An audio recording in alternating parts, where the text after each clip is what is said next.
على إبراهيم وعلى آل إبراهيم في العالمين إنك حميد مجيد. قال الله تبارك وتعالى في كلامه المجيد: أعوذ بالله من الشيطان الرجيم. بسم الله الرحمن الرحيم.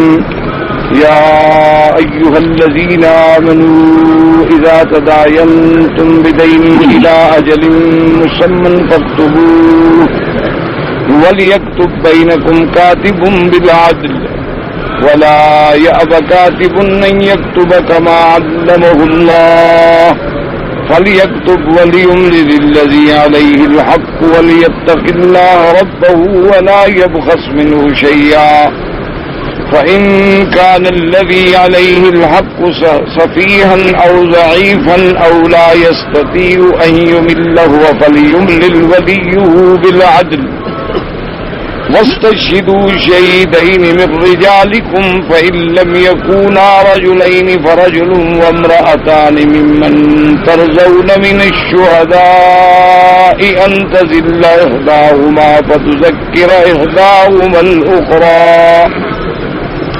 ولا يأبى الشهداء إذا ما دعوا ولا تسأموا أن تكتبوه صغيرا أو كبيرا إلى أجله ذلكم أقسط عند الله وأقوم للشهادة وأدنى ألا ترتابوا إلا أن تكون تجارة حاضرة تديرونها بينكم فليس عليكم جناح ألا تكتبوها واشهدوا إذا تبايعتم ولا يضار كاتب ولا شهيد وإن تفعلوا فإنه فسوق بكم واتقوا الله ويعلمكم الله والله بكل شيء عليم. اللہ تبارک و تعالی نے سورۃ البقرہ کی اس آیات مبارک میں عین کے معاملات اور اس کے احکام ذکر فرمائے ہیں. الحمدللہ کہ جیسے سابقہ آیات میں آپ نے پڑھا کہ اللہ تبارک و تعالی نے سود کھانے والوں کے بارے میں سخت وعید بیان فرمائی کہ جو لوگ سود کھاتے ہیں الذین یاکلون الربا لا یقومون الا کما یقوم الذی یتخبطہ الشیطان من المس، کہ قیامت والے دن حشر والے دن ان کو خبطی بنا کے اٹھایا جائے گا. اللہ تبارک و تعالیٰ ان کو اس عقل ربا پہ بہت بڑا عذاب دیں گے، کیونکہ ان لوگوں نے ایک تو سود کو حرام ہی نہ سمجھا اور دوسرا قیاس فاسد سے کام لیا کہ جی اگر سود حرام ہے تو پھر تجارت کیوں حلال ہے، اور اگر تجارت حلال ہے تو پھر سود حلال ہے کہ تجارت میں بھی نفع ہے اور سود میں بھی نفع ہے. حالانکہ وہ یہ بات نہ سمجھے کہ اللہ تبارک و تعالی نے تجارت کو تو حلال کیا ہے اور سود کو حرام کیا ہے. یہ سارے احکام الحمدللہ آپ نے پڑھے.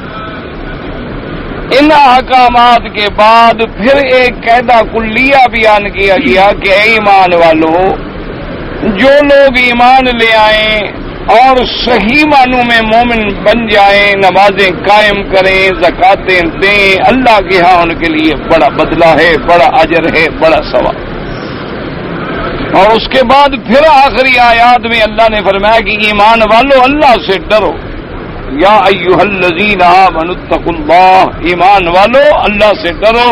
وذروا ما بقی من الربا، اگر تمہارا کوئی ربا کوئی سود کسی پہ باقی ہے تو ختم کرو. اور پھر ساتھ یہ بھی بیان فرما دیا وَإِن تُبْتُمْ، اگر تم سود کھانے سے دینے سے لینے سے توبہ کر لو، فَلَكُمْ رُؤُوسُ أَمْوَالِكُمْ، اب تمہارے لیے تمہارا اصل مال جو ہے حلال ہے، تم اپنا اصل جتنا تم نے قرض دیا تھا وہ واپس لے سکتے ہو. لا تظلمون ولا تظلمون، نہ تم پہ ظلم کیا جائے گا نہ تم کسی پہ ظلم کرو. تم اگر کسی سے سود لوگے تو یہ اس غریب پر ظلم ہے، اور اگر وہ تمہارا اصل قرضہ کھا جائے یا اس سے کم دے تو یہ تم پر ظلم ہے۔ لہذا فرمایا اللہ پاک کا قانون ایسا عادلانہ ہے کہ جس میں کسی فریق پہ ظلم نہیں ہو۔ ان احکام کے بیان کرنے کے بعد پھر اللہ نے ارشاد فرمایا تھا کہ اگر تم نے کسی کو قرضہ دیا ہے تو تم نے جو اس کو قرضہ دیا ہے اللہ کی رضا کے لیے فَنَظِرَةٌ إِلَىٰ مَيْسَرَةٍ، اگر وہ آدمی تنگ دست ہے، پریشان ہے، تمہارا قرضہ وقت پہ ادا نہیں کر سکتا، تو تم بغیر کسی سود کے محض اللہ کی رضا کے لیے اس کو مہلت دے دو۔ تم جب اس کو مہلت دو گے تم اس کے لیے آسانی پیدا کرو گے، اللہ تبارک و تعالیٰ تمہارے لیے آسانی پیدا فرمائے۔ اسی طرح احادیث مبارک میں یہ بات بھی وضاحت کے ساتھ آ گئی کہ جو آدمی کسی کو قرضہ دیتا ہے،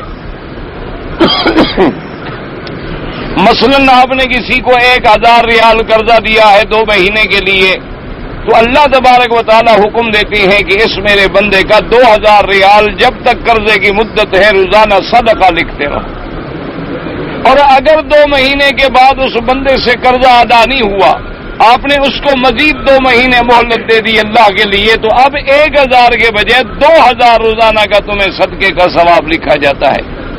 اس لیے اللہ نے فرمایا وَإِنْ كَانَ ذُو عُسْرَةٍ فَنَظِرَةٌ إِلَىٰ مَيْسَرَةٍ، اگر کوئی تنگ دست ہے تم اس کو اس کی خوشحالی تک مہلت دے دو۔ وَأَن تَصَدَّقُوا خَيْرٌ لَكُمْ، اور اگر تم سارے کا سارا قرضہ ہی معاف کر دو، خیرات کر دو، صدقہ کر دو، تمہارے لیے بہت بہتر ہے اگر تم جانتے۔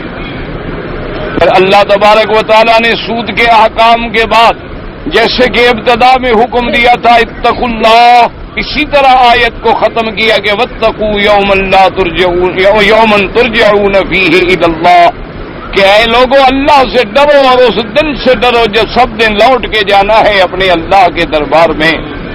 ثم توفی کل نفس ما کسبت وہم لا یظلمون، اور اس دن تمہیں پورا پورا بدلہ دیا جائے گا جو کچھ کہ تم نے دنیا میں کیا ہے، اور تم پر ہرگز ظلم نہیں کیا جائے گا، کیونکہ اللہ تبارک و تعالی عدل والے ہیں، انصاف والے ہیں، اپنے بندوں پہ ہرگز ظلم نہیں کرتے۔ جیسے فرمایا ان اللہ لا یظلم مثقال ذرہ، اللہ ذرے کے برابر بھی اپنے بندوں پہ ظلم نہیں فرماتے۔ کیا مانا تیری نیکی کو گھٹا دیا جائے، یا تجھ کو تیرے جرم سے زیادہ سزا دی جائے، یا تجھ کو کسی اور کے جرم میں سزا دی جائے، نہیں، اللہ پاک عدل و انصاف فرماتے ہیں۔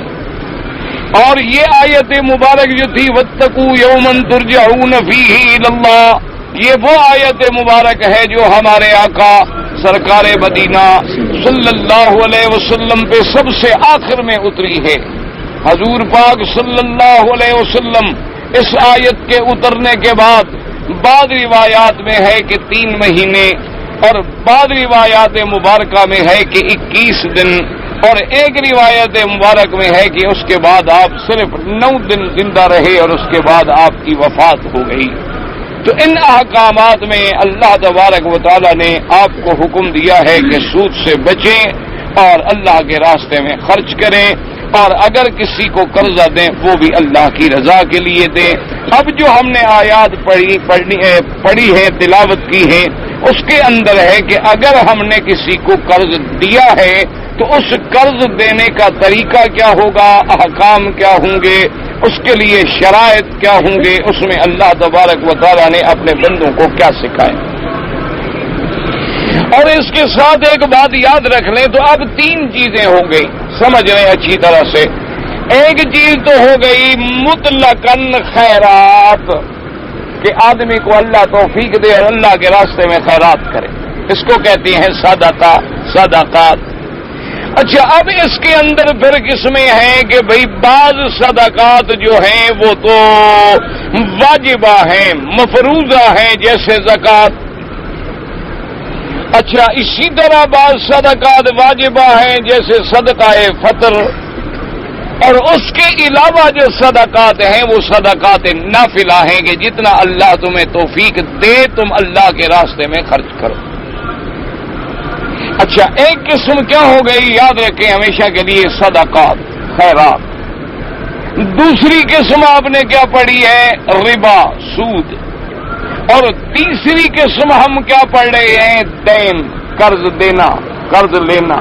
تو یہ کتنی قسمیں ہو گئی؟ 3 ہو گئی. صدقات و خیرات ایک بات ہو گئی، ربا 2 ہو گئی، دین 3 ہو گئی. اچھا اب اسی کو سمجھ لیں کہ صدقات و خیرات جو ہے یہ تو سراپا رحمت ہی رحمت ہے. اللہ کے راستے میں خیرات کرنا جو ہے یہ تو سراپا رحمت ہے، رحمت ہی رحمت ہے.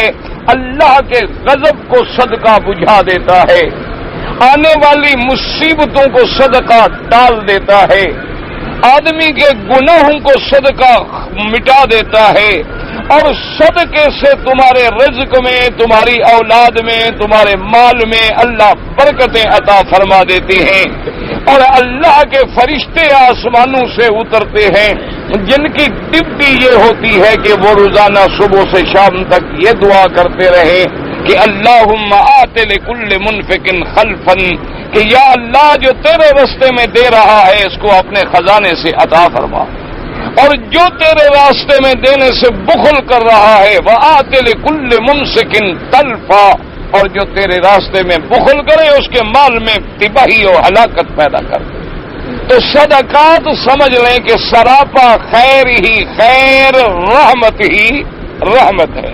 اللہ آپ کو بھی اور مجھے بھی توفیق عطا فرمائے.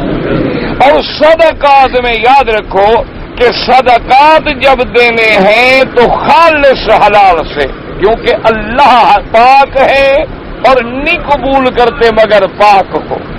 اگر کوئی آدمی رشوت لے کر خیرات کرتا ہے، ڈاکہ مار کے خیرات کرتا ہے، چوری سے مال سے خیرات کرتا ہے، ظلم سے لیے ہوئے مال سے خیرات کرتا ہے، تو اس کا دھیلے کا ثواب نہیں ملتا. اگر وہ ثواب کی امید رکھے تو کفر کے درجے تک پہنچ جاتا ہے، کیونکہ ثواب حلال پہ ملتا ہے، کبھی حرام پہ نہیں ملتا. ایک بات یاد رکھیں. تو صدقات کیا ہوئے؟ سراپا خیر و رحمت. ایک دوسری قسم ہم نے کیا پڑھی تھی؟ سود، ربا. اور ربا کیا ہوا؟ سراپا ظلم و عذاب. جیسے صدقات کیا تھے؟ رحمت. اسی طرح سود کیا ہے؟ رحمت اور عذاب.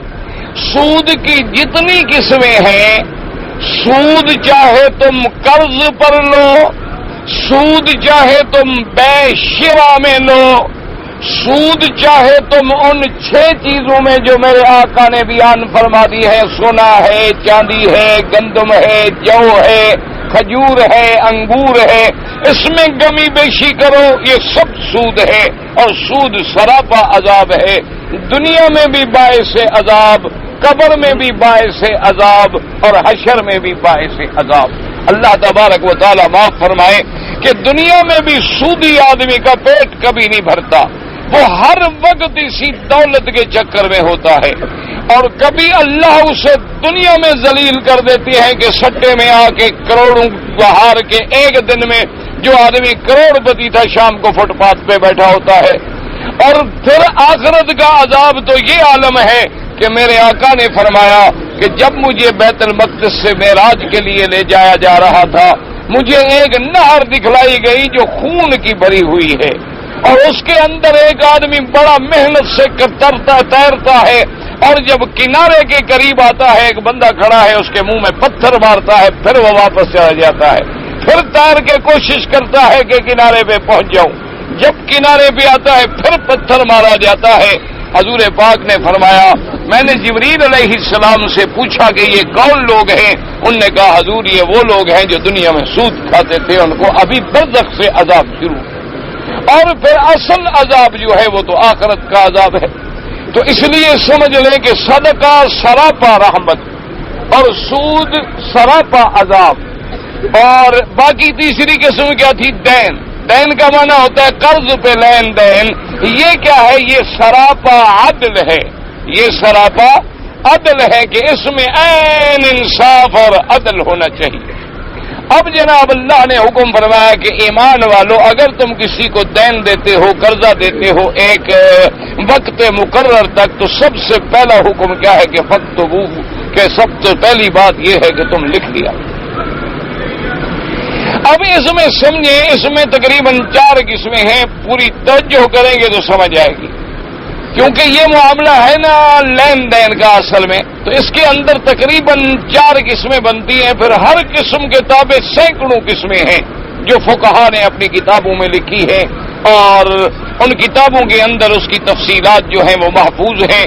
اللہ تبارک و تعالی فقہاء کرام پہ، ائمہ کرام پہ کروڑوں رحمتیں فرمائے کہ جنہوں نے ہمارے لیے دین کو اتنی آسان کر دیا، اتنا سہل کر دیا کہ ہر قسم کی کتابیں لکھ کے ہر قسم کے اقسام کو مرتب کر دیا ہے۔ اس میں موٹی موٹی قسمیں بتا دیتا ہوں تاکہ آپ کو سمجھ آ جائے۔ ایک تو کہتے ہیں کہ تبادلہ جو ہے نا جی، الدین بالدین، سمجھیں، ایک پہلی قسم کیا ہے؟ پہلی قسم یہ ہے کہ تبادلہ کرنا الدین بالدین، کیا معنی کہ میرے پاس اینک مثلا موجود نہیں ہے، آئے گی، تو میں کہتا ہوں کہ بھی میں نے آپ کو ایک اینک فروخت کی ہے جو میرے پاس نہیں ہے، آئے گی ابھی سال بعد، اور اتنے پیسوں میں جو تم بھی مجھے سال بعد دو گے، یعنی اب وہ مبی بھی غیر موجود ہے، یعنی جو چیز ہم بیچ رہے ہیں وہ موجود نہیں ہے اور پیسہ بھی موجود نہیں ہے۔ جیسے ہم کہیں کہ بھئی میں نے آپ کو ایک چیز بیچ دی ہے، کیا چیز بھی، مثلا گندم، کب؟ جب اترے گی۔ تو اب یہ ہے کہ مبی جو چیز ہم نے بیچی ہے وہ بھی ادھار ابھی تو موجود نہیں ہے، اور اس پر جو ہم نے پیسے لینے ہیں وہ بھی ادھار، یہ بالکل حرام ہے بالاتفاق، جائز ہی نہیں کہ جب ایک چیز موجود نہیں تو بیچنے کا کیا معنی؟ جب ایک چیز موجود ہی نہیں ہے تو اسلام منع کرتا ہے ایسی چیزوں سے۔ اب یہ علیحدہ باتیں ہوتی ہیں، بڑے مشکل مسائل ہیں جن میں آج کل ہم لوگ الجھے ہوئے ہوتے ہیں، کہ مثلا جیسے ایک آدمی نے ایک سودا جہاز کے اندر ہے، میں نے ایک مثال کے طور پر کپڑے کا ایک جہاز خریدا، اب وہ جہاز کنارے بھی نہیں لگا، وہ کپڑا میرے ہاتھ میں بھی نہیں آیا، میں نے آگے آپ کو بیچ دیا۔ حالانکہ اسلام یہ کہتا ہے کہ جو چیز ہم بیچ رہے ہیں وہ موجود بھی ہو، ہمارے قبضے اور تصرف میں بھی ہو، اور پھر ہم بیچیں۔ جب وہ چیز ہمارے قبضے میں بھی نہیں ہے، تصرف میں بھی نہیں ہے، تو ہم نے کیسے بیچ دی؟ پھر جب بیچ رہے ہیں تو اس کو ہم اچھی طرح دکھا بھی دیں کہ ہم کیا بیچ رہے ہیں، اس کے اندر کوئی نقص ہے تو اس کو بھی بیان کر دیں۔ تو یہ بڑے مشکل مسئلے ہیں، فقہا نے ایسی بیع کو حرام لکھا ہے۔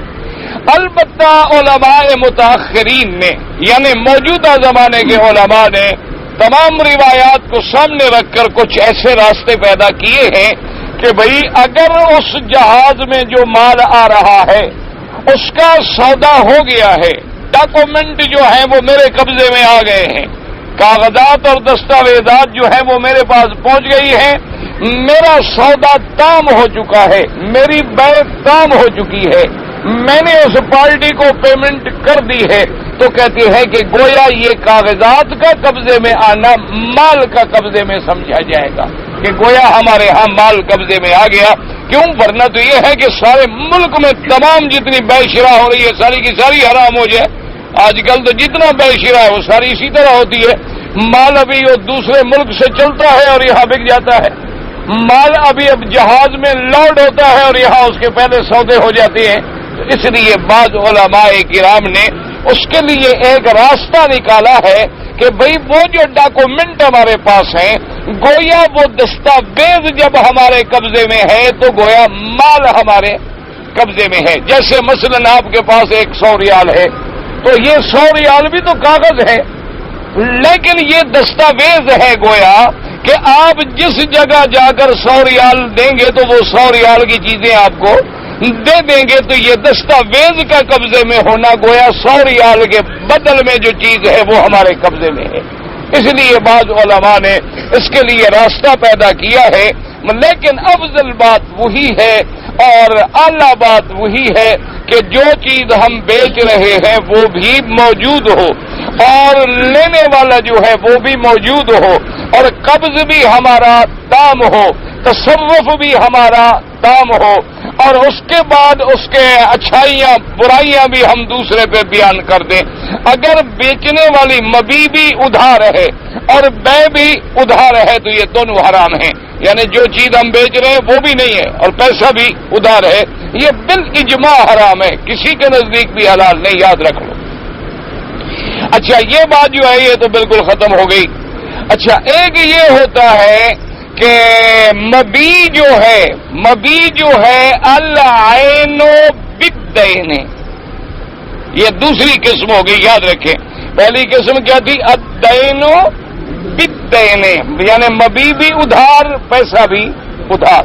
اب دوسری قسم آ گئی العین بالدین، کہ مبی جو ہے وہ تو موجود ہے، جو چیز میں بیچ رہا ہوں یہ اینک میں بیچ رہا ہوں، یہ اینک موجود ہے، کیا قیمت ہے جی؟ 100 ریال۔ آپ نے دیکھ لیا، اچھا ٹھیک ہے جی مجھے قبول ہے، لیکن پیسے جو ہیں وہ ادھار ہیں، کہ بھئی پیسے میں آپ کو دوں گا 2 مہینے بعد، 6 مہینے بعد، سال بعد، یہ بالاتفاق جائز ہے، اس کے اندر کوئی منع نہیں، کیونکہ جو چیز مبی ہے، جو چیز بکنے والی ہے وہ موجود ہے۔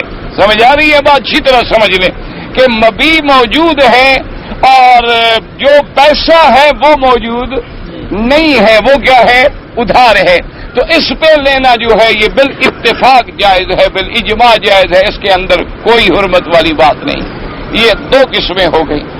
اچھا اسی طرح جو ہے یاد رکھیں ایک چیز یہ ہوتی ہے العین، اچھا وہ تو تھا نا جی کہ العین بالدین، اب یہاں ہے الدین بالعین،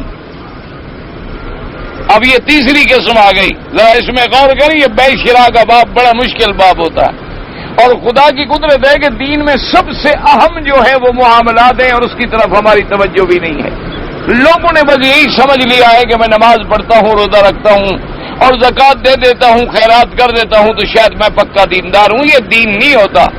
دین اس کا نام ہے کہ سر سے لے کر پاؤں تک تیرے سارے معاملات پہ دین اسلام غالب ہو، تب تم کہہ سکتے ہو کہ میں دین والا ہوں۔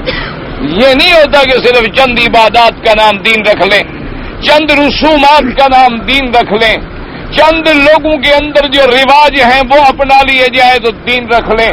کیا مانا کہ ہندو جو ہے وہ تلک لگا لیتا ہے اور اس کے بعد دھوتی باندھ لیتا ہے، صبح اشنان کر لیتا ہے، دیوی دیوتا کو پرنام کر لیتا ہے، اور ہمارا مسلمان بھی جا کے قبر پہ سجدہ کر لیتا ہے، وہاں ماشاءاللہ جو صدقہ خیرات ملے اس کو تبرک سمجھ کے تقسیم کر کے کھا لیتا ہے، اور یہ بھی مسلمان ہے، وہ بھی اپنے مذہب پہ خوش ہے۔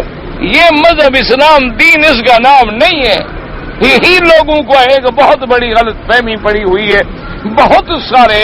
اس لیے آپ دیکھیں گے کہ جتنے دیندار لوگ ہیں، اللہ نہ کرے میرا اعتراض کسی پہ نہیں، اللہ مجھے بچائے، میں تو خود کسی کے پاؤں کے برابر بھی نہیں ہوں، لیکن تجربہ یہ ہے کہ جتنے دین کے ساتھ اپنے آپ کو تعلق رکھنے والے لوگ ہیں، خاص طور پہ میرے جیسے مولوی لوگ ہیں یا حرم میں اٹھنے بیٹھنے والے لوگ ہیں، ان کے معاملات جو ہیں وہ اکثر غلط ہیں اور اکثر خراب ہیں۔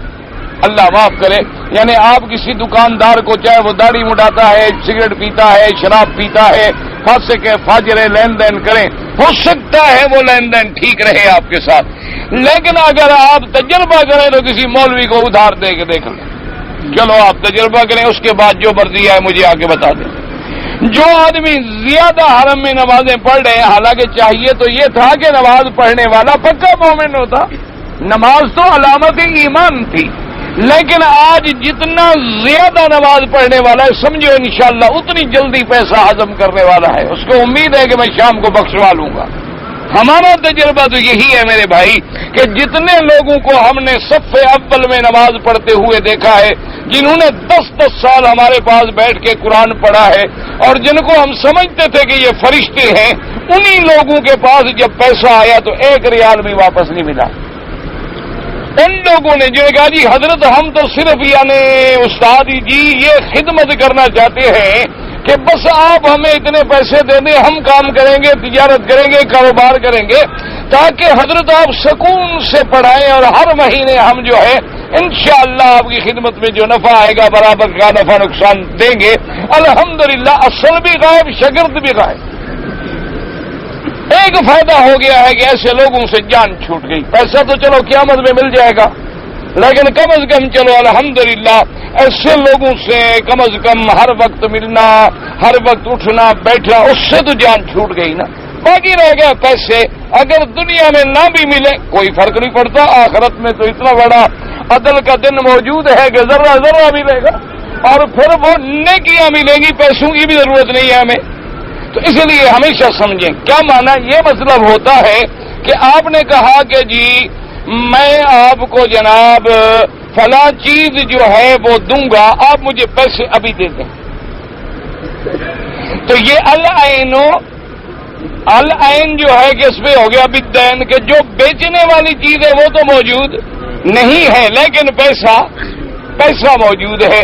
کیا معنی. میں نے کہا جی مجھے آپ سے، اس کو کہتے ہیں اصطلاح میں بے سلم یہی ہوتی ہے کہ بھئی وہ چیز تو موجود نہیں. میں نے کہا جی میں آپ کو گھڑی دوں گا 100 دانہ، اور ایک گھڑی کی قیمت ہوگی 1000، تو 100 کا ہو گیا 1 لاکھ. 1 لاکھ مجھے دے دیں، میں آپ کو جو ہے 100 گھڑی دوں گا. یہ بھی جائز ہے، یہ بے بھی جائز ہے، لیکن شرط کیا ہے کہ یہ طے کر لیا جائے کہ گھڑی فلاں کمپنی کی ہوگی، فلاں ملک کی بنی ہوئی ہوگی، فلاں ماڈل ہوگا، فلاں مارکا ہوگا، اس کا رنگ فلاں ہوگا، اس کا پٹا فلاں ہوگا.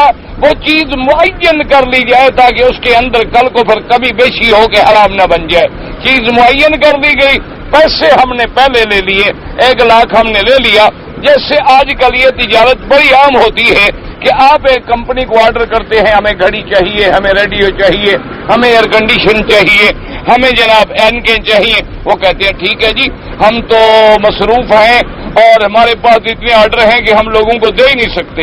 آپ پیسے جمع کرائیں، پہلے آپ اپنا ڈرافٹ بھیج دیں، پیسے ہمارے ساتھ بھیج دیں. مواصفات طے ہو جاتی ہے کہ فلاں چیز فلاں چیز فلاں چیز فلاں چیز. تو یہ جو ہے یہ بھی جائز ہے، اس کے اندر بھی کوئی حرام نہیں ہے. اس کو بھی اسلام نے جائز رکھا ہے اور اسلام اس کی بھی اجازت دیتا ہے، اور اس کو کہتے ہیں بے بالسلم. یعنی پہلے تھا دین بالدین، وہ بالکل حرام. اچھا اسی طرح اب یہ تھا کہ مبی موجود ہے اور پیسہ موجود نہیں، ادھار، وہ بالاتفاق جائز. اب یہ ہے پیسہ موجود ہے لیکن جو چیز ہم نے بیچی ہے وہ چیز غیر موجود ہے. تو یہ بھی شرائط کے ساتھ کہ مواصفات طے کر لی جائے، ہر بات جو ہے طے کر لی جائے، اور اس شکل کے اندر یہ چیز جو ہے یہ بھی حلال ہو جائے گی اور یہ چیز بھی جائز ہو جائے گی. اس کی بھی اسلام نے گنجائش رکھی ہے، اس کے اندر بھی کسی قسم کا حرج نہیں ہے اور کسی قسم کا نقصان نہیں ہے.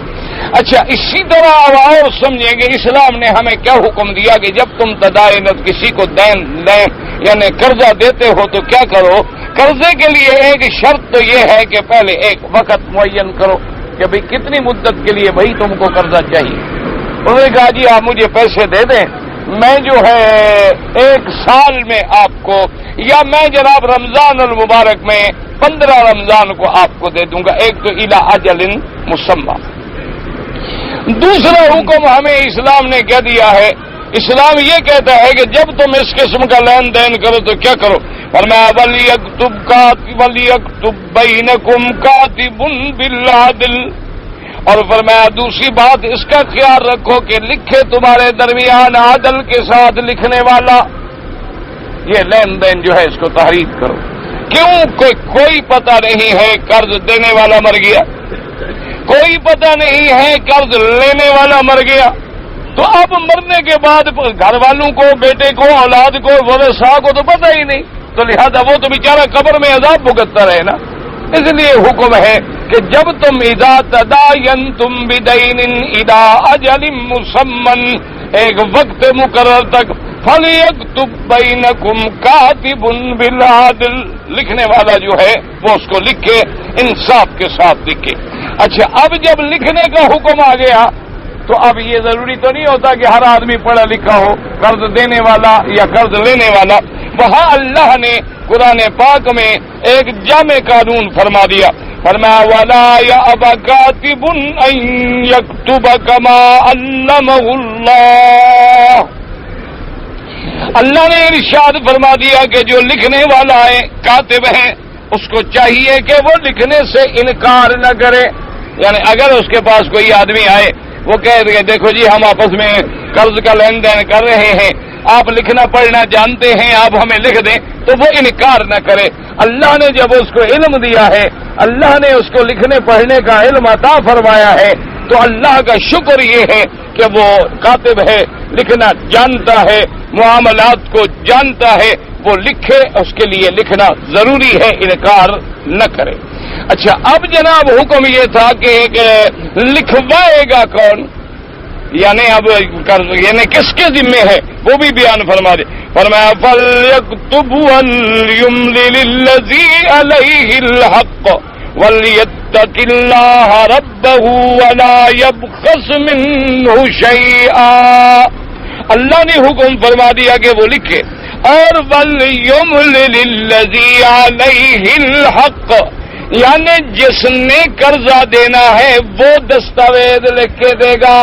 یعنی میں تو قرضہ دے رہا ہوں نا، میں کیا لکھوں؟ میں جس کو قرضہ دے رہا ہوں وہ لکھ کے مجھے دے گا کہ جی میں فلان ابن فلان با سلامتی ہو شہباز خمسہ میں نے مبلغ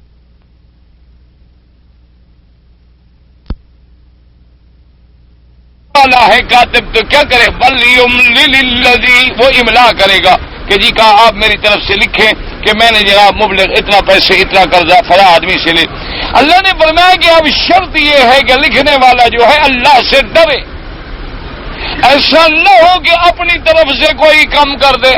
دیکھیں آپ اندازہ فرمائیں کہ 1400 سال پہلے جو احکام اللہ دے رہے ہیں وہ کتنا جامع اور مانے ہیں، کتنے انصاف پر مبنی ہیں، کیونکہ وہ اس زمانے میں وہ دور ایسا دور تھا، حیران ہوں گے کہ لوگ جھوٹ مارنا جو ہے، بولنا جو ہے اتنا بڑا عیب سمجھتے تھے کہ وہ کافر بھی جھوٹ نہیں بولتا تھا۔ کافر جو ہے کافر ہے، خدا کو نہیں مانتا، نبی کو نہیں مانتا، لیکن جھوٹ نہیں بولتا تھا۔ اسی لیے ابو سفیان کہتے ہیں کہ جب میں شام کے علاقے میں گیا، اس وقت میں کافر تھا، تو مجھے اس بادشاہ نے بلایا اور مجھ سے اس نے پوچھا کہ بھئی ہم نے سنا ہے کہ مکہ مکرمہ میں ایک نبی پیدا ہوئے ہیں، آپ جانتے ہیں؟ میں نے کہا بالکل جانتا ہوں، میں تو ان کے خاندان سے ہوں، رشتہ دار ہوں قریبی۔ تو اب وہ پوچھتا گیا، ابو سفیان جواب دیتا گیا، بڑی لمبی حدیث مبارک ہے، سیاق کے اندر موجود ہے۔ تو ابو سفیان کہتے ہیں کہ اس نے مجھ سے ایک بات پوچھی کہ کیا کبھی اس پیغمبر نے کوئی معاہدہ کیا ہو تمہارے ساتھ، یا کسی کے ساتھ کوئی معاہدہ کرے تو وہ معاہدہ وعدہ پورا کرتا ہے یا کبھی توڑتا بھی ہے؟ تو ابی سفیان کہتے ہیں کہ میرے دل میں خیال آیا کہ مجھے موقع ہے تو میں یہاں جھوٹ بولوں، تاکہ یہ تو بادشاہ ایسے سوال کر رہے ہیں، معلوم ہوتا ہے یہ تو خود موت کے دور آیا حضور صلی اللہ علیہ وسلم کا، تو اس لیے میں جھوٹ بولوں۔ پھر مجھے خیال آیا کہ بھئی جھوٹ بولنا جو ہے شریف آدمی کا کام نہیں، یہ قیامت تک ہمارے خاندان میں تانا بن جائے گا کہ تمہارے فلاں آدمی نے جھوٹ بولا تھا، تو اس لیے میں نے جھوٹ نہ بولا۔ البتہ میں نے ایک بات کی، ابو سفیان کہتا ہے کہ حالانکہ حقیقت میں یہ بات بھی میری صحیح نہیں تھی 100%۔ جب اس نے پوچھا کہ اللہ کے نبی محمد مصطفیٰ صلی اللہ علیہ وسلم اگر کسی سے معاہدہ کریں، کوئی عقد کریں، کنٹریکٹ کریں، پورا کرتے ہیں، میں نے کہا ابھی ہمارا ایک معاہدہ ہوا ہے ان سے، پتہ نہیں، ابھی ہمارا ان کے ساتھ ایک معاہدہ ہوا ہے صلح حدیبیہ میں، لیکن ابھی ہمیں پتہ نہیں ہے کہ وہ پورا کریں گے یا نہیں کریں۔ ابو سفیان کہتا ہے خدا کی قسم میں نے یہ بات بھی غلط کی تھی، مجھے یقین تھا محمد پورا کرے گا صلی اللہ علیہ وسلم، اللہ کا نبی بالکل سچا ہے۔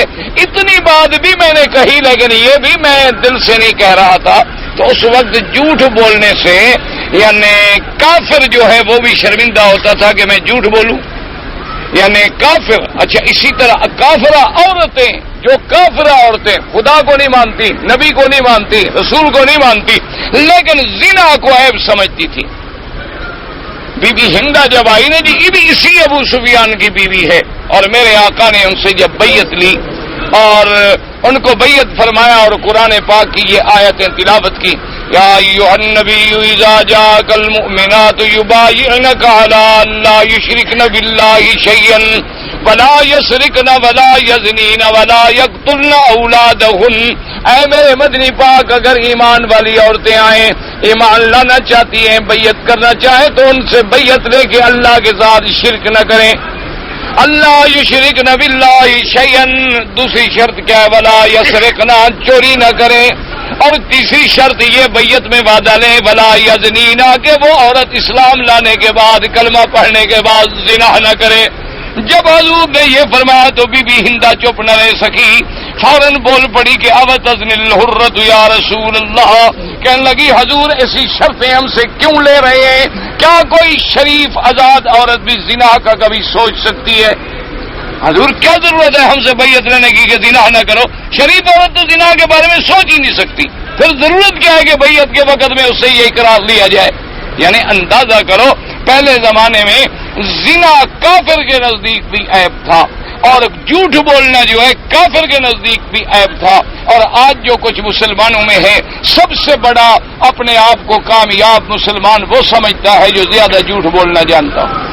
سب سے زیادہ آج عزت کے گھرانے والے وہ شمار ہوتے ہیں جو عورتیں آزاد ہوں، آتی ہوں، جاتی ہوں، کلب میں، پب میں، ہوٹلوں میں، بازاروں میں پھرتی ہوں، جہاں جائیں آزادی کے ساتھ گھومیں پھریں اور انسانی حقوق کے لیے نعرے لگائیں، کنڈوم کلچر کی علم بردار بنیں، زنا اور اسقاط حمل کے لیے جھنڈے اٹھا کے بازاروں میں پھریں اور دعویٰ کریں کہ ہم مسلمان ہیں. انا للہ و انا الیہ راجعون. اس کے علاوہ ایک غریب آدمی کیا کہہ سکتا ہے؟ یہی کہہ سکتا ہے کہ آج ہماری عزت بھی ختم ہو گئی، غیرت بھی ختم ہو گئی، اسلام بھی ختم ہو گیا. اب تو اسلام پہ رونے والے بھی نہیں رہے. اب تو ہم روز پڑھتے ہیں اتنی عورتوں کی عصمتیں لٹ گئی، اخبار پڑھ کے آدمی پھینک دیتا ہے. یہ بھی نہیں کہتا کہ انا للہ و انا الیہ راجعون. اپنے بندوں کے ہاتھوں مارے جاتے ہیں، پتہ کہتے ہیں ٹھیک ہے جی اتنا تو ہوتا رہتا ہے، روٹین ہے، ایسی کوئی بڑی بات نہیں ہے.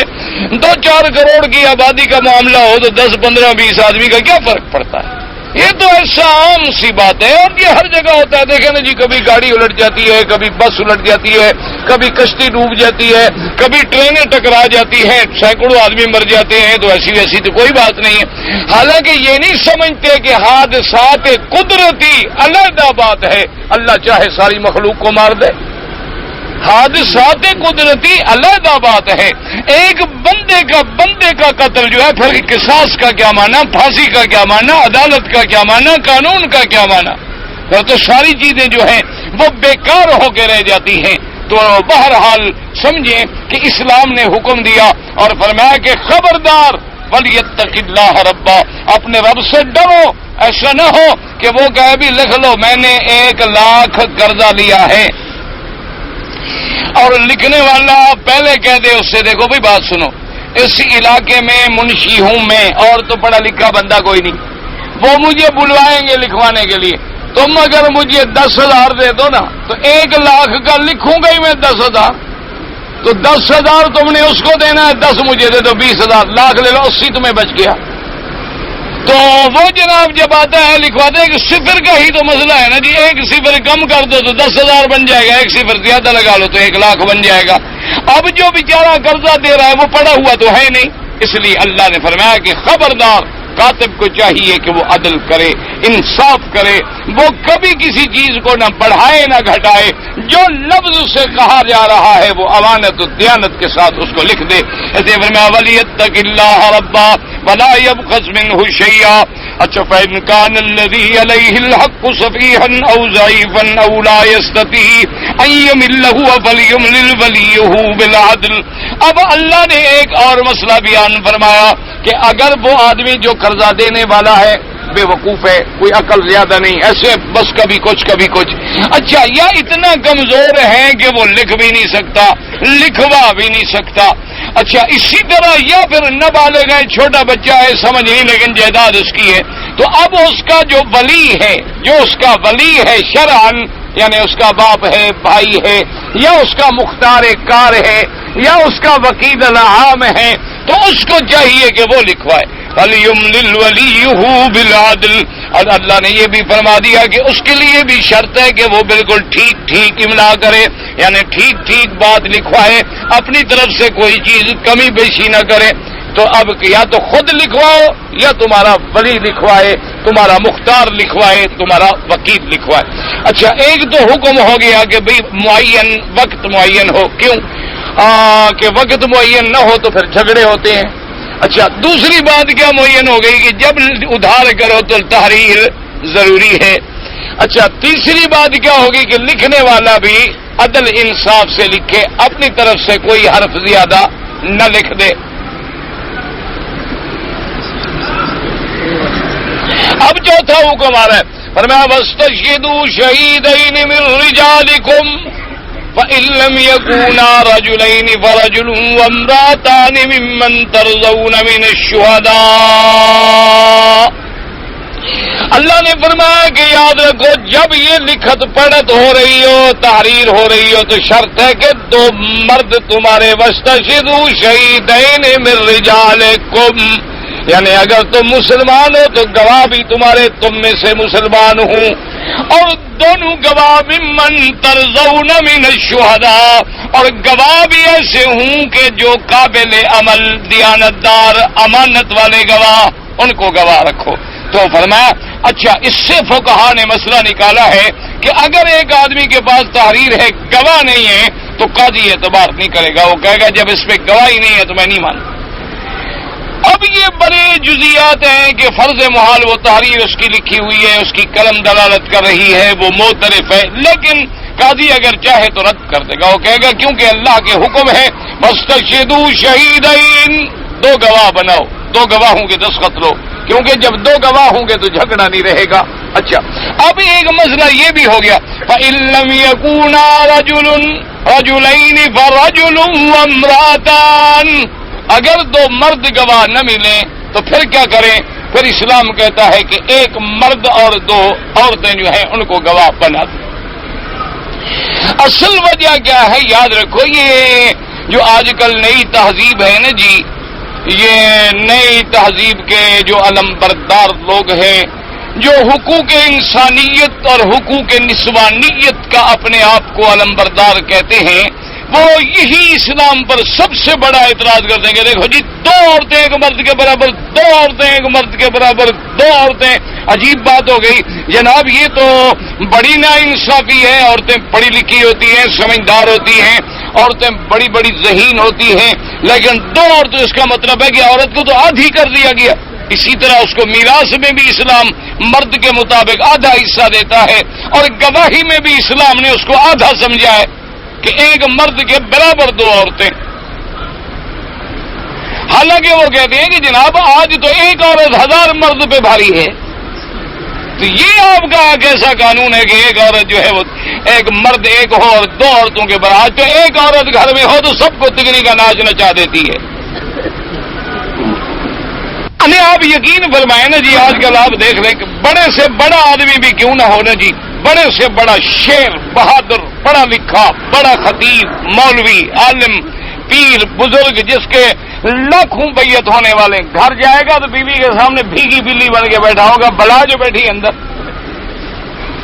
ورنہ جناب اسی وقت قیامت کھڑی کر دے۔ مولوی صاحب کے کھانے میں چائے کے اندر نمک اپنا چینی کے بجائے انشاءاللہ نمک ہوگی، نمک کے بجائے انشاءاللہ مرچ ہوگی، تو مولوی صاحب کو 4 دن میں عقل آ جائے کہ مہمان کیسے روٹی کھاتے ہیں۔ اور اسی طرح حضرت خامد محترم کو بھی اگر وہ بگڑنے بھی آ جائے گا کہ ٹھیک ہے بچہ بڑا اٹھاؤ، بچہ رو رہا ہے کہ ٹھیک ہے چپ کراؤ۔ اب خامد صاحب کو تو بچہ چپ کراؤ، اس کو تو بیوی چپ کرانی نہیں آتی، تو چھوٹا بچے کو چپ کیسے کرائے؟ جو بندہ اتنی 6 فٹ کی لاش کو چپ نہ کرا سکے، وہ ایک معصوم کو کیسے چپ کرائے گا؟ تو یہ تو بڑے مسئلے ہوتے ہیں، تو اسلام پہ یہ اعتراض ہے۔ حالانکہ یاد رکھو اعتراض نہیں، اسلام کا یہ عدل ہے۔ وجہ کیا ہے؟ اسلام نے ایک وجہ تو خود قرآن میں بیان کر دی ہے، جو وجہ اللہ بیان کر دے پھر اس پہ کوئی کافر تو اعتراض کر سکتا ہے، مسلمان اعتراض نہیں کر سکتا۔ اب دیکھیں قرآن نے خود بیان فرما دیا، فرمایا واستشهدوا شهيدين من رجالكم، 2 گواہ، فَإِن لَّمْ يَكُونَا رَجُلَيْنِ، اگر 2 گواہ نہ ملیں، رجل وامرأتان، ایک مرد اور دو عورتیں، ممن ترضون من الشہداء، لیکن شرط یہ ہے کہ وہ سب کے سب دیانت والے، امانت والے، شرافت والے لوگ ہوں۔ اب فرماتا ہے قرآن کے ہم نے دو عورتوں کو ایک مرد کے برابر کیوں رکھا؟ انتظل احداہما فتذکر احداہما الاخری، کیونکہ عورت جو ہے وہ ناقص العقل ہے، عورت جو ہے وہ ناقص الدین ہے۔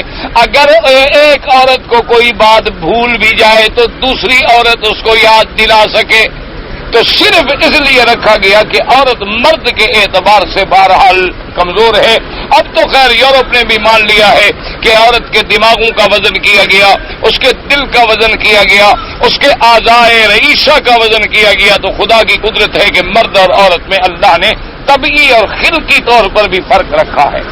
اچھا، اسی طرح اب دین میں بھی فرق ہے۔ ایک آدمی رمضان کے مرد 30 روزے رکھے گا لیکن عورت 30 روزے نہیں رکھ سکتی ہے، کیونکہ اس کے تو 8 دن حیض میں چلے جائیں گے۔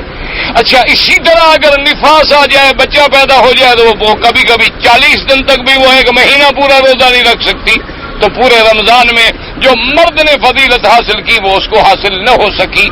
اچھا، مرد کے لیے ضروری نہیں ہے کہ بغیر محرم کے حج نہ کرے، لیکن عورت بغیر محرم کے حج بھی نہیں کر سکتی، تو اللہ نے اس کے اندر بعض ایسے نقائص ہیں۔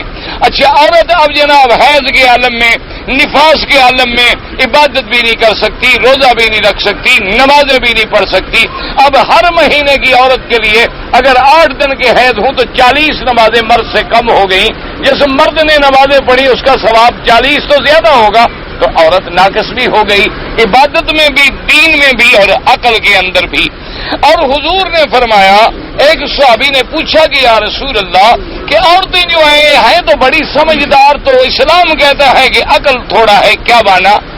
اصل میں حضور پاک نے فرمایا کہ نہ کہ ساتھ العقل کا معنی یہ ہے کہ ساری زندگی تم اپنی عورت کے لیے بھلائی کرو، ساری زندگی اچھا لباس، اچھا کپڑا، اچھا زیور، اس کی وجہ سے تم باپ کو چھوڑ دو، ماں کو چھوڑ دو، بھائیوں کو چھوڑ دو، جس دن عورت کو غصہ آئے گا کہہ دے گی تم نے کیا کیا میرے لیے آج تک، فوراً تیری ساری محنت کا انکار کر دے۔ پر میں چونکہ یہ عورت کی فطرت ہے، یہ عورت کا نیچر ہے کہ سارے احسانات کو 1 منٹ کے اندر بھلا دے گی، 1 منٹ کے اندر ٹھکرا دے گی، نہ کہ ساتھ عقل میں شمار۔ اچھا، باقی یہ ہوتا ہے مثلا بی بی عائشہ ہے، سیدہ فاطمہ ہے، بی بی مریم ہے، بی بی آسیہ ہے، بی بی ام کلثوم ہے، ام موسیٰ ہیں علیہم السلام، تو یہ استثناء ہوتے ہیں۔ کیا مانا کہ اگر ہم 1 لاکھ مرد اور 1 لاکھ عورت کا تقابل کریں تو ہمیں ماننا پڑے گا کہ مرد افضل ہے۔ ایک یہ کہ اگر سینکڑوں، لاکھوں، ہزاروں میں چند عورتیں کوئی جینیس نکل آئے، کوئی بڑی بات نہیں، تو ان کا تقابل پورے عالم کے ساتھ نہیں ہو سکتا۔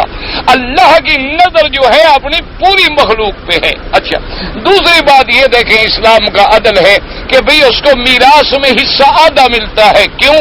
کہ وہ باپ کے میراث سے بھی حقدار ہے اور ادھر خامد کے میراث سے بھی حقدار ہے۔ اچھا، پھر یہ ہے جب تک بالغ نہ ہو، شادی نہ ہو، اس کا خرچہ باپ کے ذمہ ہے، شادی ہو جانے کے بعد خرچہ شوہر کے ذمہ ہے۔ تو اسلام نے تو عدل کیا ہے۔ اسلام نے کون سا حق مارا ہے؟ ایک آدمی ہے، آپ میرے لیے خرچ کرتے ہیں 200، آپ کو 200 ملے تب انصاف ہے نا۔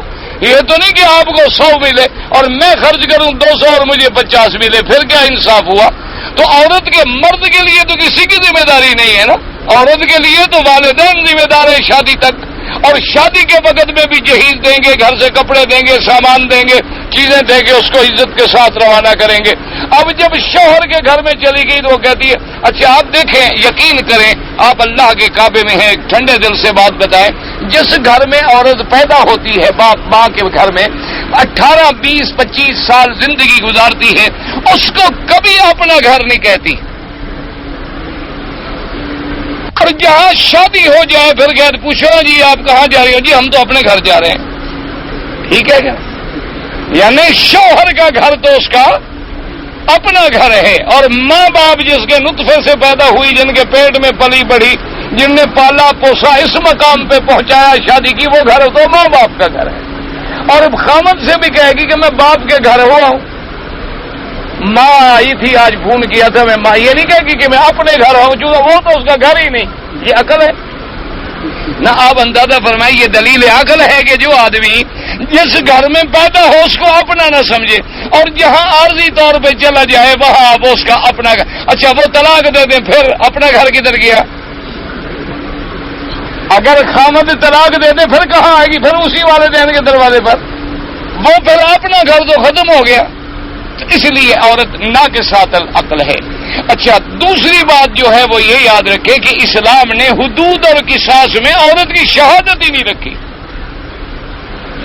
یعنی جس مسئلے میں حدود ہے، شراب پہ حد ہے، چور پہ حد ہے، اس پہ عورت کی گواہی ہے ہی نہیں، مطلق 2 نہیں 10 نہیں 20 عورتیں بھی گواہ نہیں بن سکتی۔ کیوں نہیں بن سکتی؟ یہ بھی عورت کو اسلام نے عزت دی کہ جب حدود کا معاملہ آئے گا تو لازماً مدعا علیہ ملزم کا وکیل آ کے اتنے سوال کرے گا کہ اس کی عزت ہی مٹ جائے، اس کی عزت ہی ختم ہو جائے گی۔ تم نے کیا دیکھا، کیسے دیکھا، کیا ہوا، کیسے ہو رہا تھا، کیوں ہو رہا تھا، کیسے ہو رہا تھا؟ تو اسلام نے کہا اس کی عزت کو محفوظ رکھو، اس کو گواہیوں میں گھسیٹو ہی نہیں۔ حدود اور قصاص کے اندر عورت کی شہادت ہی نہیں ہے۔ اچھا لین دین میں بھی 2 عورتوں کو رکھا، کیوں؟ اگر ایک عورت ہو اور وہ کورٹ میں آنے کے بعد تیرے خلاف گواہی دے کہ جناب اس نے 1 لاکھ دینا ہے، تو فوراً وکیل کہہ دے گا کہ جناب چھوڑیں، مدعی کے ساتھ اس کے ناجائز تعلقات ہیں، بس تمہیں پیسہ ملے نہ ملے اس کا تو خاندان ہی ڈوب گیا۔ اب اس نے تو اپنے ملزم کو چھڑانے کے لیے وکیلوں نے تو ایسی باتیں کرنی ہے، وہ کہے گا جناب یہ اس لیے گواہی دینے آئی ہے، ورنہ عورت کا کیا کام ہے کہ کورٹ میں آگے دھکے کھاتی پھرے، یہ تو اس لیے آئی ہے کہ اس کا ناجائز تعلق ہے، بات ختم ہو گئی۔ اگر 2 عورتیں ہوں گی تو یہ الزام نہیں لگ سکتا۔ اللہ نے عورت کی عزت کو محفوظ کیا کہ عورت ایک ایسی عزت دار چیز ہے کہ اس کی عزت کو پردہ دو، اس کی حفاظت کرو، یہ محفوظ رکھنے والی چیز ہے، یہ گھروں کے اندر رہنے والی چیز ہے، یہ پردے اور حجاب میں رہنے والی چیز ہے، یہ اوپن ایئر تھیٹر نہیں ہے کہ سگریٹ کی ڈبی بیچنے کے لیے بھی اس کے ننگے فوٹو لگا دو ڈبیوں پر۔ یہ سب سے بڑے توہین کرنے والے عورت کے تو وہ لوگ ہیں۔ اسلام نے تو عورت کو عزت دی ہے، اسلام نے تو عورت کو گھر کی ملکہ بنایا ہے، اسلام نے عورت کو ماں کا درجہ دیا ہے، اسلام نے عورت کو بیٹی کا درجہ دیا ہے، اسلام نے عورت کو بہن کا درجہ دیا ہے، اسلام نے عورت کو بیوی کا درجہ دیا ہے۔ اور پھر آپ یہ دیکھیں کہ اسلام نے جہاں بیوی کا ذکر آیا تو وہاں فرعون کی بیوی کے کردار کو بھی سامنے رکھ کے بتلا دیا کہ فرعون کے گھر میں ہے، ایمان والی ہے، فرمایا ہم قیامت والے دن اس کو محمد مصطفیٰ کی بیوی بنائیں۔ کتنی عزت دی ہے، اسلام تو عزت دیتا۔ اچھا اب جناب اگلا مسئلہ جو ہے وہ یہ ہے جی کہ وَلَا يَأْبَ الشُّهَدَاءُ إِذَا مَا دُعُوا وَلَا تَسْأَمُوا أَن تَكْتُبُوهُ صَغِيرًا أَوْ كَبِيرًا إِلَىٰ أَجَلِهِ۔ اللہ نے فرمایا جب گواہوں کو بلایا جائے تو انکار نہ کریں، گواہ کو جب بلایا جائے کہ جاؤ مہربانی کر کے گواہی دو تو انکار نہ کرے۔ اور اس بات کا بھی یہ نہ کہا کرو کہ یار چھوٹی چھوٹی چیزیں کیا لکھیں، اب 100 روپے کا قرضہ ہے، 50 روپے کا قرضہ ہے، جناب کیا یار 100 روپے کی بات ہے، چھوڑو کیا لکھنا ہے۔ تو تمہارے لیے تو 100 معمولی بات ہے، اگر قیامت میں قبر میں بچ جائے وہ تو قبر میں جہنم میں پڑا رہے گا 100 روپے کے لیے۔ اس لیے فرمایا یہ چھوٹی موٹی چیزیں نہیں، چھوٹا ہو تھوڑا ہو بڑا ہو ان سب کو جو ہے لکھو اور باقاعدگی سے ضبط تحریر میں لے آؤ۔ ذالکم اقسط عند اللہ واقوم للشہادہ، یہ سب سے زیادہ انصاف ہے اور سب سے زیادہ شہادت کے قائم کرنے والی چیز ہے کہ ہر چیز لکھی ہوئی ہے، لکھا ہوگا تو کوئی غلطی نہیں ہوگی۔ اس کے بعد فرماتے ہیں وعدنا اللہ واقوم للشہادۃ وعدنا اللہ ترتابوا، اور یہ قریب ہے کہ جب لکھا ہوگا تو تم کسی شک میں نہیں پڑو گے، کسی شبہ میں نہیں پڑو گے۔ الا ان تکون تجارۃ حاضرۃ تدیرونها بینکم فلیس علیکم جناح الا تکتبوها۔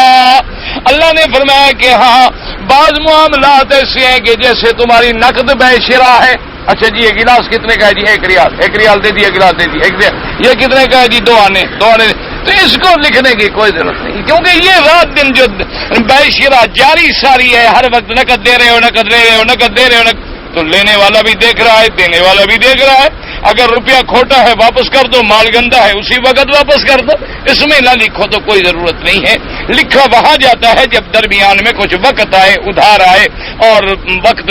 فرمایا واشہدوا اذا تبایعتم، فرمایا ہاں اگر ہو سکے تو یہ جو تجارت کا لین دین ہے اس میں بھی گواہ بنا لیا کرو تو اچھی بات ہے، وہ بھی اگر بنا لو، ورنہ اب ہر وقت آدمی دکان پہ جب سودا بیچتا ہے گواہ تو نہیں رکھ سکتا، تو اس لیے ضروری نہیں ہے، لیکن اگر کوئی بے شرا کے گواہ ہوں تو اور اچھی بات ہے۔ اصل وجہ کیا ہے؟ دیکھو نا جی کہ بعض اوقات ہے تو نقد لین دین لیکن چیز بڑی قیمتی ہوتی ہے۔ اب دیکھیں نا مثلا ایک گلاس ہمیں آدھے ریال کا بھی مل جائے گا، ایک انگوٹھی ہمیں 10 ریال کی بھی مل جائے گی، اتنی بڑی انگوٹھی اگر ڈائمنڈ کی لیں تو آپ کو 10 لاکھ کی بھی نہیں ملے گی، تو ہے تو وہ بھی نقد، لیکن اگر معاملات اہم ہیں تو گواہ بنا لو تاکہ وہاں بھی جھگڑے پیدا نہ ہو جائیں۔ اسلام یہ کہتا ہے کہ جھگڑے پیدا ہی نہ ہوں، اسلام کا یہی عدل ہے، یہی انصاف ہے، ایسا ہمیں قانون دیتا ہے کہ جھگڑا پیدا ہو ہی نہ، یہ نہیں کہ جھگڑا پیدا ہو جائے تو بعد میں ہم سزائیں دیتے پھریں۔ دنیا کے قانون جو ہے وہ کہتے نہیں پہلے جرم تو ہو جانے دو نا، جب جرم ہو جائے گا نا پھر ہم آ جائیں گے ڈنڈا لے کے انشاءاللہ، اور پہنچیں گے کب؟ جب جرم ٹھیک ٹھاک کر کے ختم ہو جائے گا۔ اب دیکھا نہیں آپ نے ماشاءاللہ ہمارے یہاں اطلاع کرو نا جی، وہ میرا ایک دوست بتا رہا تھا وہاں ایک علاقے میں ڈکیتی ہوئی، اللہ معاف کرے، انہوں نے کہا کہ وہ ڈاکو جو آئے جناب رات کو کوئی 10-11 بجے، اور ہم نے اطلاع دی پولیس والوں کو کہ بھائی فوراً پہنچے فلاں علاقے میں، فلاں شہر میں، فلاں گھروں میں ڈکیتی ہو رہی ہے۔ انہوں نے کہا ٹھیک ہے ابھی ہم پہنچ رہے ہیں۔ پھر اطلاع دی، وہ 6 گھنٹے وہاں رہے، وہ نہیں آئے۔ جب وہ سب چلے گئے تو بعد میں ماشاءاللہ گاڑیاں لے کے ہر طرف سے شوں شاں کر کے پہنچ گئے۔ السلام علیکم، کیا ہو گیا جناب ڈکیت؟ کہا پکڑو گھر والوں۔ کیوں ہو؟ وہ جناب ڈاکو تو چلے گئے، گھر والوں کو وہ پکڑ کے لے گئے، جو بچا ہوا تھا وہ انشاءاللہ انہوں نے وصول کر لیا ہو کہ بھئی ڈاکو یہ باقی جو چھوڑ گئے یہ تو تمہارے باپ کا، یہ تو ہمیں دو نا، پھر کیوں چھوڑ گئے ہو؟ یا تو وہ لے جاتے، اگر وہ نہیں لے گئے تو پھر ہم کس لیے ہیں؟ اور اگر نہ دو تو ایک ہی بات جانتے ہیں، بڑی آرام سے بلائیں گے مدعی کو، جناب اس کو کہیں گے جناب آپ کی کیا؟ انہوں نے کہا جناب میرا 2 لاکھ چوری ہو گیا ہے۔ کہاں تھا؟ صندوق میں۔ نے کہا دیکھو حضرت صندوق میں 2 لاکھ رکھا ہوا تھا، کس کو پتا ہو سکتا ہے؟ خواب دیکھا ہے ڈاکو نے، ان کے پاس دل میں نجوم ہے، تمہاری بیوی جو ہے اس کے فلاں آدمی کے ساتھ ناجائز تعلقات ہیں، بیوی کو پیش کرو کورٹ۔ اب 2 لاکھ بھی میرا گیا، بیوی بھی میری تھانے میں جائے۔ ان کا جناب مہربانی کرو میری چوری نہیں ہوئی، مجھے معاف کر دو حضرت، میں بھول گیا چوری ہوئے گا نہیں، ہم نے جو پرچہ دیا اس کو کیسے خارج کریں گے؟ اس کے لیے اور پیسے لو جی، کیوں بھی ایک آدمی کا 2 لاکھ بھی لوٹے، عزت بھی لوٹے۔ اچھا اب اگر بیوی پر نہ بھی ہو تو نوکر ملازم عملہ وہ تو انشاءاللہ پہلے دن چلا جائے گا نا کہ جی یہ تمہارے گھر میں کام کرنے والے ہی ہیں، تاکہ کام کرنے والے بھی گئے، آئندہ میں تو بیٹھے رہوں نا، اور کام میرے پاس پھر کون کرے گا؟ یہ وجہ کیا ہوتی ہے؟ تاکہ کوئی فریاد نہ کر سکے، آئندہ کوئی چیخ نہ سکے، بات نہ کر سکے۔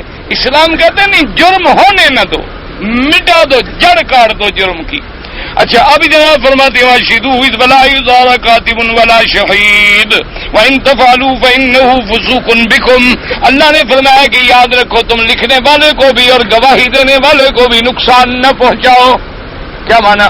آج دیکھو شہادت گواہی کیوں نہیں ملتی کہ اگر کوئی شریف آدمی اپنا نام گواہی میں لکھوا لے انشاءاللہ 1 سال کے لیے تو رول گیا نا جی، 10 دفعہ تو تھانے والے بلائیں گے، ہاں جی کون ہو؟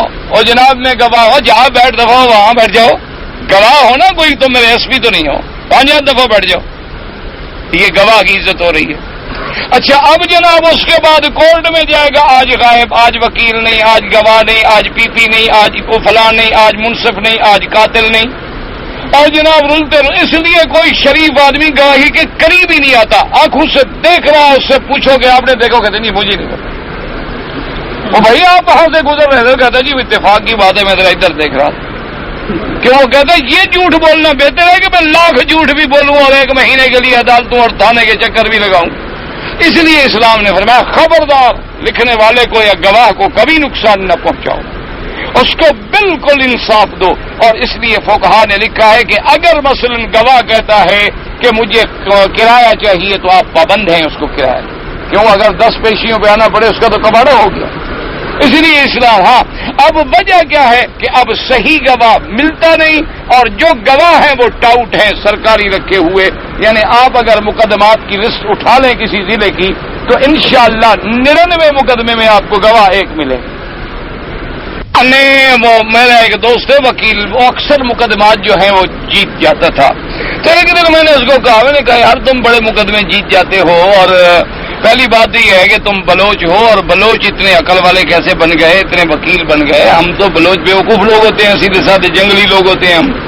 تو تم بلوچ اور وکیل اور پھر مقدمے میں کام. اس نے کہا حضرت میں تو زیادہ محنت ہی نہیں کرتا، میں تو صرف یہ ہے نا کہ اس ضلع کے جس تھانے میں مثلا میرا مقدمہ ہے اس تھانے کی ساری FIR کی نقل دیکھ لیتا ہوں، 99% ایک گواہ ہوتے ہیں. تو میں کورٹ کو صرف یہی بتا دیتا ہوں کہ جناب یہ کریم بخش ولد رحیم بخش، کریم بخش ولد رحیم بھائی، یہ ایک ہی گواہ ملا ہے پولیس کو، اور کوئی دنیا میں پیدا ہی نہیں ہوا، یہی ایک گواہ. تو سیدھی بات ہے ہر مقدمے میں وہی پھل محمد گل محمد، پھل محمد گل محمد کھڑا ہو. تو پھل محمد گل محمد ہے تو وہی کرنا ہے نا، زمین جنبت نے جنبت گل محمد. اس لیے پولیس کے اسپیشل گواہ ٹاؤٹ رکھے ہوئے ہوتے ہیں، وہ چاہے 1000 میل دور تفتیش کر رہے ہوں وہی لکھ دیں گے کہ جناب گل محمد پھل محمد نے موقع پر اپنی آنکھوں سے دیکھا واقعہ ہوتا ہوا. اور گل محمد پھل محمد ابھی پتہ نہیں پیدا بھی ہوا کہ نہیں ہوا. تو اسلام ایسی باتوں کی اجازت نہیں دیتا. ولا یزار کاتب ولا شہید، فرمایا وَإِن تَفْعَلُوا، اگر تم ایسا کرو گے فَإِنَّهُ فُسُوقٌ بِكُمْ، یہ پھر تمہاری نافرمانی ہے. وَاتَّقُوا اللَّهَ، اللہ سے ڈرو. وَيُعَلِّمُكُمُ اللَّهُ، اللہ تمہیں ہر بات سکھلاتی ہے. وَاللَّهُ بِكُلِّ شَيْءٍ عَلِيمٌ، اور اللہ ہر چیز کے جاننے والے ہیں، جو بھی کرو گے اللہ کے علم کے اندر ہے. اگر جسم کے غیر ضروری بال جو ہیں کاٹنے یعنی اسطرہ لگانے میں تکلیف ہو تو میں مرد بھی دوائی لگا کے اس کو زائل کر سکتے ہیں، بالکل کر سکتے ہیں. داڑھی میں مہندی لگائیں، مہندی میں اگر کالا ملا لیں تو وہ جائز ہے. بعض لوگ وقت محتاج نہیں ہے، تجارت کرنے کے لیے قرض لیتا ہے، ہاں آپ قرض دے رہے ہیں آپ کو بھی ثواب ملے گا. یہاں ہر چیز کا مدت مقرر ہے، مثلا کبھی یہ ڈبہ دودھ کا جو ہے 1 مہینے کے لیے، جب وہ مدت گزر جاتی ہے تو وہ سستا بک جاتا ہے، یہ حرام ہے. اللہ اکبر، اللہ صلی علی سیدنا محمد وعلی آل سیدنا محمد وبارک صلی اللہ علیہ وسلم.